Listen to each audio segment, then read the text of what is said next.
Several months ago, my office received a protected disclosure from Eglin Air Force Base indicating that there was a UAP incident that required my attention. I sought a briefing regarding that episode and brought with me Congressman Burchett and Congresswoman Luna. We asked to see any of the evidence that had been taken by flight crew in this endeavor and to observe any radar signature as well as to meet with the flight crew. We were not afforded access to all of the flight crew. And initially, we were not afforded access to images and to radar. Thereafter, we had a bit of a discussion about how authorities flow in the United States of America, and we did see the image. And we did meet with one member of the flight crew who took the image. The image was of something that I am not able to attach to any human capability, either from the United States or from any of our adversaries. And I'm somewhat informed on the matter, having served on the Armed Services Committee for 7 years, having served on the committee that oversees DARPA and advanced technologies for several years. When we spoke with the flight crew, and when he showed us the photo that he'd taken, I asked why the video wasn't engaged, why we didn't have a FLIR system that worked. Here's what he said. They were out on a test mission that day over the Gulf of Mexico. And when you're on a test mission, you're supposed to have clear airspace. Not supposed to be anything that shows up. And they saw a sequence of 4 craft in a clear diamond formation for which there is a radar sequence that I alone have observed in the United States Congress. One of the pilots goes to check out that diamond formation and sees a large floating, what I can only describe as an orb. Again, like I said, not of any human capability that I'm aware of. And when he approached, he said that his radar went down. He said that his FLIR system malfunctioned and that he had to manually take this image from one of the lenses, and it was not automated in collection as you would typically see in a test mission.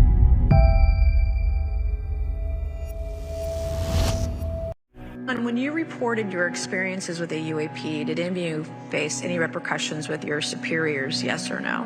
No. No. I've actually never seen anything personally, believe it or not. So. All right. And then do you believe there's an active disinformation campaign within our government to deny existence of UAPs, yes or no? I don't have an answer to that. As previously stated publicly, yes. I think previously with like Project Blue Book, yes, but currently I don't speak for the United States government. Okay, thank you. I have a few questions for Mr. Graves. What percentage of UAP sightings in your belief go unreported by our pilots? This is an approximation based off of my personal experience speaking with a number of pilots, but I would estimate we're somewhere near 5% reporting perhaps. So like 95% basically don't report seeing UAPs? That's just my personal estimate. In the incident off Virginia Beach, do you believe the Navy took the danger to your aircraft seriously after it was reported? Absolutely. A few questions for Mr. Favor. As an expert naval aviator, have you ever seen an object that looked and moved like the Tic Tac UAP? No. Did the Tic Tac UAP move in such a way that defied the laws of physics? The way we understand them, yes.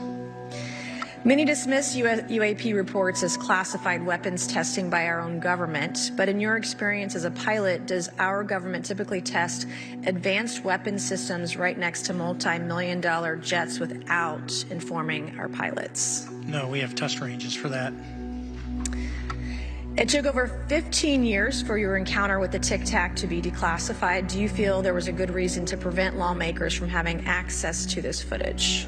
No, I just think it was ignored when it happened and it just sat somewhere in a file. Never got reported. In a drawer. It happens a lot up here. Shocker. Mr. Grush, a couple of questions for you too, sir, this morning. What percentage of UAPs do you feel are adequately investigated by the U.S. government, of the 5% that are reported? I can only speak for my personal leadership over at NGA. I tried to look at every report that came through that I could triage. So. Do you believe that officials at the highest levels of our national security apparatus have unlawfully withheld information from Congress and subverted our oversight authority? There are certain elected leaders that had more information that I'm not sure what they've shared with certain Gang of Eight members or et cetera, but certainly I would not be surprised. Okay. You've stated that the government is in possession of potentially non-human spacecraft. Based on your experience and extensive conversations with experts, do you believe our government has made contact with intelligent extraterrestrials?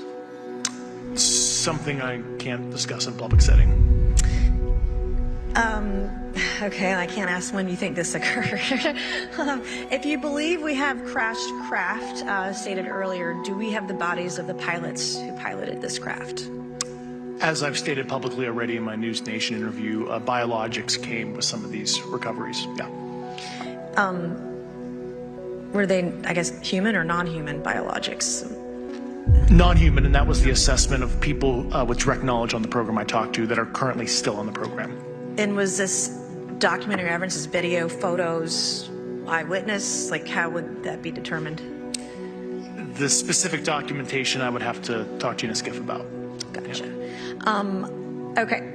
So, and you may or may not be able to answer my last question, and maybe we get into a skiff at the next hearing that we have, but who in the government, either what agency, sub-agency, what contractors, who should be called into the next hearing about UAPs, either in a public setting or even in a private setting? And you probably can't name names, but what agencies or organizations, contractors, et cetera, do we need to call in to get these questions answered, whether it's about funding, what programs are happening, and what's out there? I can give you a specific cooperative and hostile witness list of specific individuals that were in those. And how soon can we get that list? I'm happy to provide that to you after the hearing. Has the U.S. government become aware of actual evidence of extraterrestrial, otherwise unexplained forms of intelligence? And if so, when do you think this first occurred? I like to use the term non-human. I don't like to denote origin. Keeps the aperture open, both scientifically. Right. Certainly, like I've discussed publicly previously, 1930s. Can you give me the names and titles of the people with direct first-hand knowledge and access to some of this crash retrieval, some of these crash retrieval programs, and maybe which facilities, military bases that the recovered material would be in?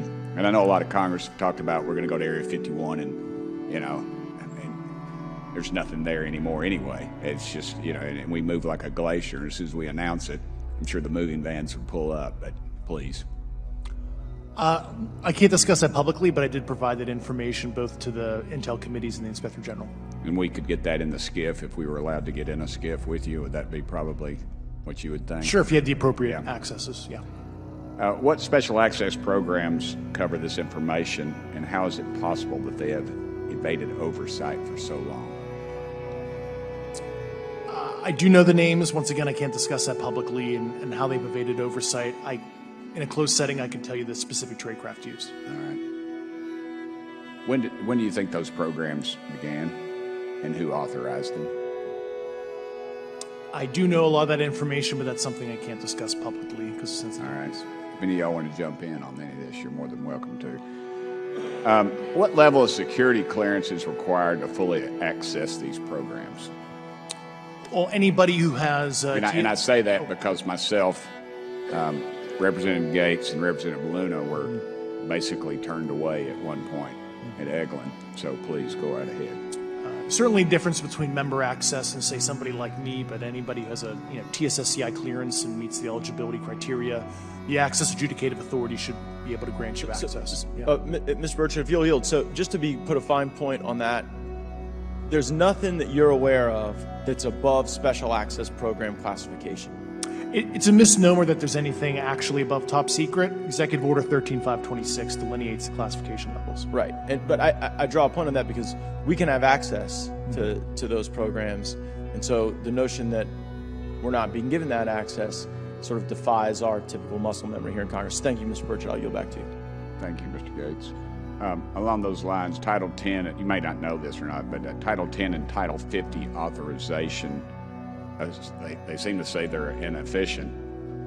So who gets to decide this, in your opinion, in the past? It's a group of career senior executive officials. Okay, are they government officials? Both in and out. Do what? Both in and out of government, and that's about as far I as I got can you. go there. Yeah. All right, well, that leads to my next question. Which private corporations are directly involved in this program? How much taxpayer money has been invested in these programs, to your knowledge? I mean, we know we audit the Pentagon every year, and I've been here 5 years, and they failed the dadgum thing every year. They lose over $1 billion a year, we think, and I was told Department of Defense maybe 60% of their assets are unaccounted for, whatever the heck that means. In the public sector, you go to jail for that kind of crap. So tell me. Yeah, I know when I'm $1 off of my DTS travel voucher, I get hammered, but seems like it doesn't work the other way. If you right? sell over Yeah. if you sell over $600 worth of stuff on eBay, now you get a call from the IRS. So, please, what corporations? Yeah, I don't know the specific metrics towards the end of your question. The specific corporations I did provide to the committees in specific divisions, and I spent 11 and a half hours with both Intel committees. So. Okay, has there been an active U.S. government disinformation campaign to deny the existence of unidentified aerial phenomena? And if so, why? I can't go beyond what I've already espoused publicly about that. Okay, I've been told to ask you what that is and how to get it in the record. What have you stated publicly in your interviews for the congressional record? If you reference my News Nation interview, and I talk about a multi-decade, campaign to disenfranchise public interest, basically. Yeah.